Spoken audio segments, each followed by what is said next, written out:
ओम गण गणपते नमः। आज हम सुनेंगे वाल्मीकि रामायण अयोध्या कांड का आगे का सर्ग।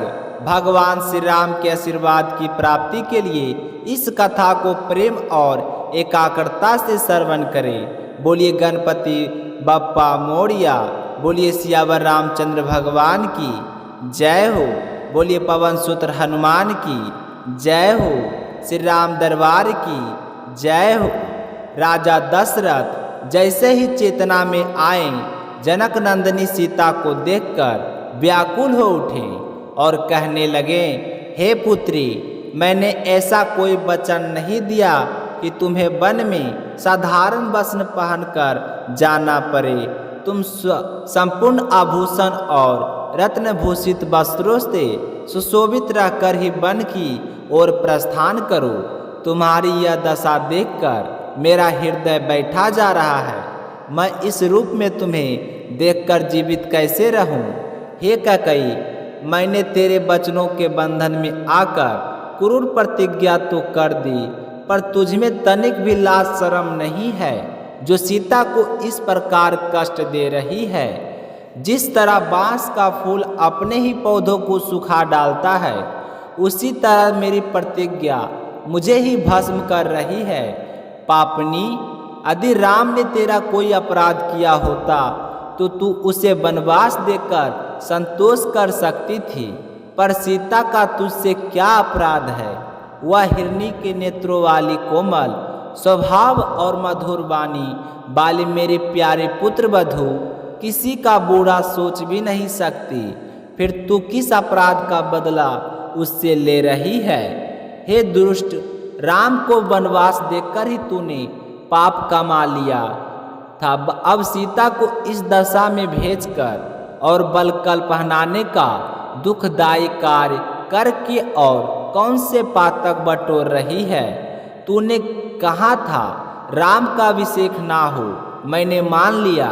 तूने कहा उसे वनवास भेजो, वह भी मान लिया, पर अब ये क्या कर रही है?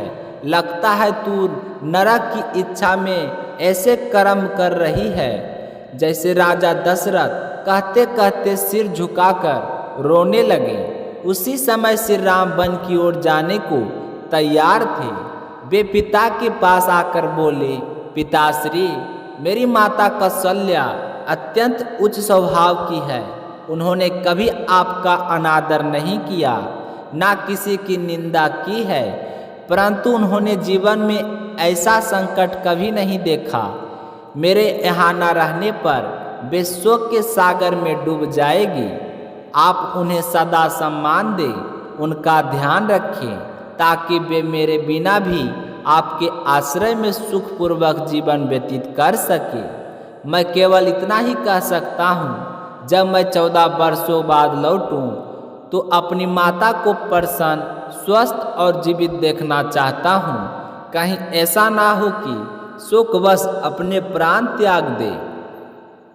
राजा दशरथ श्री राम की बातें सुनकर और उन्हें मुनि वेश में देखकर करुणा से भर उठे। दुख इतना बढ़ा कि वे मूर्छित हो गए। कुछ समय तक अचेत में पड़े रहे, फिर होश आने पर विलाप करने लगे। निश्चय ही मैंने पूर्व जन्म में बहुत सी गायों को उनके बछड़ों से अलग किया होगा और अनेकों प्राणियों की हिंसा की होगी, तभी आज यह संकट आया है। समय पूरा हुए बिना प्राण नहीं निकलते, इसलिए कैकेयी मुझे इतना कलेश दे रही है और भी मेरी मृत्यु नहीं हो रही है। हे प्रभु, मेरा प्रिय पुत्र महीन वस्त्र त्याग कर बलकल धारण किए मेरे सामने खड़ा है और मैं जीवित हूँ, यह मुझ पर धिक्कार है। काश मैंने उस समय कैकेयी को वे 2 वर ना दिए होते तो आज यह स्थिति नहीं आती। इतना कहकर उनकी आंखें आंसुओं से भर गई और वह केवल हे राम कहकर पुनः मूर्छित हो गए। कुछ देर बाद होश आने पर वे सुमंत की ओर देखकर बोले, शीघ्र जाओ, उत्तम घोड़ों वाला रथ तैयार करो, मेरे राम को उस पर बिठाकर जनपद की सीमा तक छोड़ आना। आज मैं अपने ही प्रिय पुत्र को घर से निकाल रहा हूँ। ऐसा लगता है जैसे अपने कलेजे को अपने ही हाथों से बाहर निकाल रहा हूँ। ना जाने किस जन्म के पापों का दंड मुझे मिल रहा है। राजा का आदेश पाकर सुमंत्र तुरंत स्वर्ण लंकरण से युक्त उत्तम घोड़ों से जोड़ा रथ ले आए और हाथ जोड़कर बोले, महाराज, हमारे प्रिय राजकुमार के लिए रथ तैयार है। राजा दशरथ ने फिर कोषाध्यक्ष को बुलाकर कहा, सीता के लिए 14 वर्षों के लिए पर्याप्त बहुमूल्य वस्त्र और आभूषण लाओ जो कभी कम ना पड़े। कोषाध्यक्ष ने खजाने से भी सभी आभूषण और वस्त्र लाकर सीता जी को अर्पित कर दिए।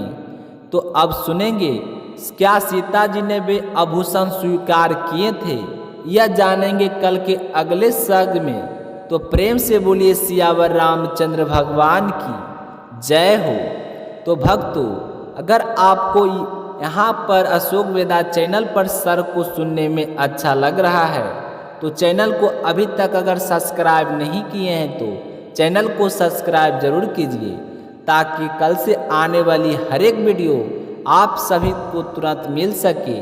मिलते हैं अगले वीडियो में, तब तक अपना ख्याल रखिएगा। जय श्री कृष्णा, राधे राधे।